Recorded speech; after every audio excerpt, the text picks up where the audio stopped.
Olá magos e magas, eu sou o Dan e sejam bem-vindos a Nishounen. Hoje finalmente a gente vai seguir com os vídeos de Black Clover aqui no canal e dessa vez a gente vai falar sobre as magias. A gente tá descobrindo um pouco mais sobre Asta, sobre o seu poder natural, ou se ele realmente nasceu com este poder, afinal está sendo revelado agora no mangá, e essa é uma ótima oportunidade pra gente falar sobre a magia em Black Clover. E hoje eu conto muito com o seu apoio pra deixar o likezão, o seu gostei é super importante, vamos tentar cumprir a meta nesse vídeo de hoje de 7.000 likes. Eu também conto muito com você para se inscrever aqui no canal se ainda for novo por aqui. E agora sim, sem mais delongas, bora pro vídeo.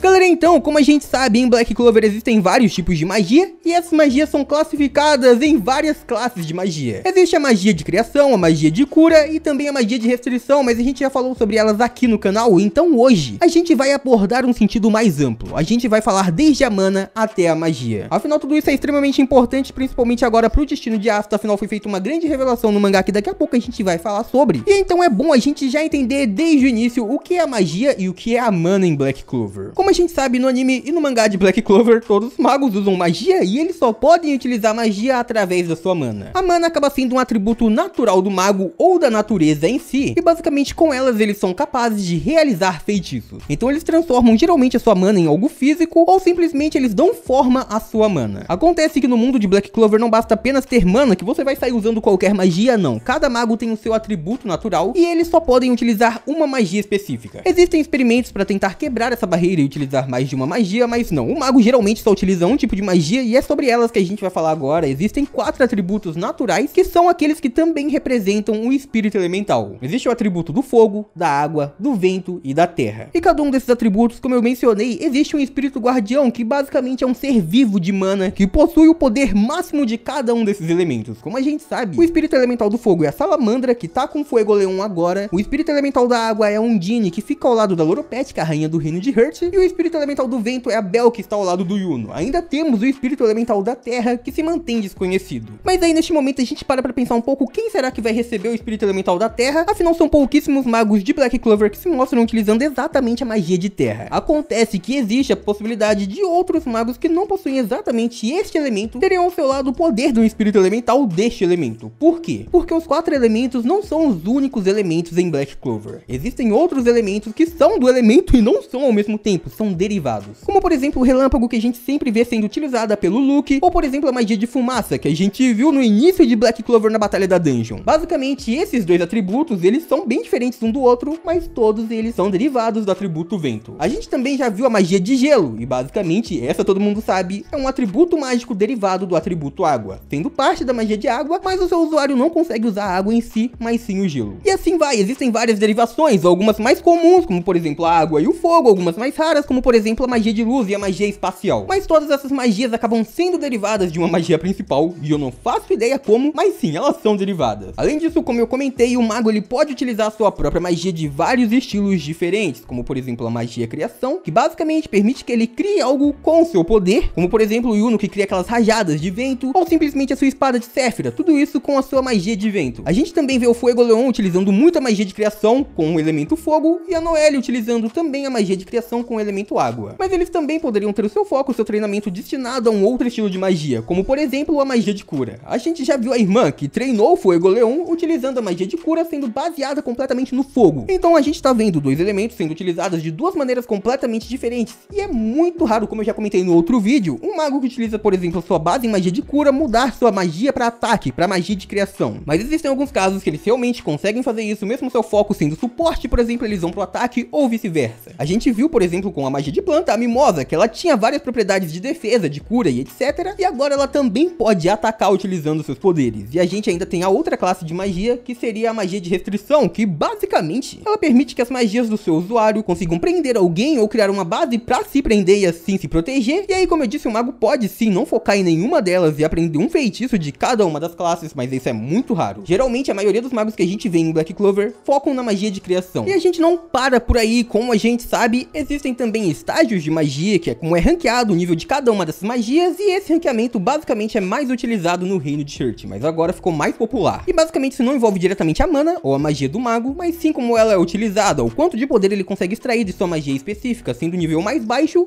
o mais poderoso. E a gente viu muito sendo de Team Hurt, por exemplo, que alguém que teria pouca mana não seria forte o suficiente suficiente para chegar no nível 0, no estágio 0. Isso porque, como a gente viu no começo do vídeo, a mana basicamente toma forma de alguma maneira, ela é modelada para se tornar a magia em si. Então sem mana você não utiliza uma magia e sem muita mana você acaba não utilizando magias muito poderosas. E é aí que a gente entra nas pessoas que não tem mana ou nas pessoas que absorvem mana. Sim, esses dois casos são bem raros, mas o caso de absorver mana aparentemente não é tão raro assim, afinal a gente já viu 2 vezes acontecendo. Como a gente sabe, o Henry, um dos primeiros membros do Esquadrão dos Touros, ele ficava escondido dentro do QG e basicamente só trocava ideia com o Asta, porque o Asta não tem mana nenhuma. Isso porque o Henry, possivelmente por causa de uma maldição, ele acabava ficando sempre muito fraco. E além disso, quando ele se aproximava de alguém, ele tinha uma condição que acabava fazendo com que ele absorvesse a mana das pessoas à sua volta. A gente via que sim, existia pra ele um grande alcance, ele absorvia bastante mana mesmo, mas agora a gente descobriu que um outro caso como esse existe no mundo de Black Clover. A aparente Mandy Asta, que foi nos revelada agora, ela basicamente também absorvia mana. No caso dela, o alcance não era tão grande assim como o do Henry. A gente viu inclusive um momento onde uma cobra tentou a atacar e só quando se aproximou bastante ela teve sua mana sugada e aí ela caiu. E sim, essa continua sendo uma condição rara e basicamente fez com que a Mandy Asta vivesse afastada e solitária. E pelo que o mangá indicou, ela basicamente teria levado seu filho para um local bem longe justamente por isso, para acabar não absorvendo a mana dele. Afinal, como a gente sabe, a mana em Black Clover é diretamente ligada à vida de um mago, e se ele tiver toda a sua mana absorvida, ele acabaria perdendo a sua vida. E talvez, tentando proteger o seu filho, ela teria o levado para a igreja de Ag. O que possivelmente ela não sabia é que o Asta também não teria mana nenhuma. Como a gente sabe, o garoto da antimagia só pode usar antimagia porque ele não tem nenhuma mana, e possivelmente isso veio pelo fato da sua mãe conseguir absorver mana. Talvez por viver muito tempo com ela antes de nascer, ele acabou já se adaptando e por este motivo ele consegue sobreviver sem nenhuma mana. Ou isso, ou o pai do Asta, que ainda não nos foi apresentado, não tem mana nenhuma. Existem essas duas possibilidades. O que a gente agora sabe também é que no mundo dos demônios a classificação por magia existe. E basicamente, os demônios desde que nascem, eles já são classificados entre o demônio mais poderoso ao demônio mais fraco. E basicamente eles já são classificados desde que nascem em um rank. Tudo isso pela magia que possuem. Então se o demônio nasce com muita magia, com muita mana, muito poder mágico, ele simplesmente se torna um demônio de elite, de rank alto. Mesmo que ele não tivesse manifestado sua magia ainda, porque como a gente sabe em Black Clover a magia não é manifestada exatamente quando a pessoa nasce. Mas pela quantidade de poder mágico, de mana que ele possui, os demônios já eram classificados. E aí que vem o demônio da antimagia. Ele basicamente precisou fugir do mundo dos demônios, ele foi arremessado pra fora daquele mundo, na verdade, porque ele vivia um mal terrível naquele local justamente porque ele não tinha nenhum poder mágico. Ele nasceu sem mana, exatamente como Asta. Então aparentemente ele não tinha manifestado a antimagia ainda quando foi mandado embora daquele local e conheceu a aparente mãe do Asta ali. Como ela absorvia mana e ele não tinha mana, os dois puderam viver juntos, se tornando uma família, enquanto ela ainda se culpava pelo que aconteceu com Asta no passado, e isso foi mostrado pra gente no mangá. Acontece que a gente não sabe exatamente quando tudo isso aconteceu, porque, bem, quando o demônio e a mãe do Asta acabaram se separando, quando ela acabou deixando a sua vida pra conseguir proteger aquele demônio da antimagia, ele ainda não tinha antimagia e já tinha se passado um certo tempo desde que o Asta foi deixado na igreja de Ag. Então a gente não sabe exatamente em qual momento aquele demônio se juntou ao Asta, e se ele é o responsável por ele não ter magia, ou se ele se aproveitou daquele garoto não possuir nenhuma magia. Assim, então abre portas pro Asta ainda ter um poder mágico escondido ali. Até porque, como a gente disse, a mãe dele não queria se separar dele, mas o deixou na igreja de Ag, então possivelmente ela fez isso justamente para o proteger. Mas existem esses diferentes tipos de magia em Black Clover: as magias elementais, as derivadas dos elementos principais e as magias demoníacas que estão no outro mundo. Comenta aí embaixo qual sua classe de magia preferida e qual a sua magia preferida em todo o anime e mangá, fechou? E por hoje é isso, muito obrigado por terem assistido até aqui, eu espero muito de coração que todo mundo tenha curtido. Eu vejo vocês no próximo vídeo, até lá, um grande abraço e tchau!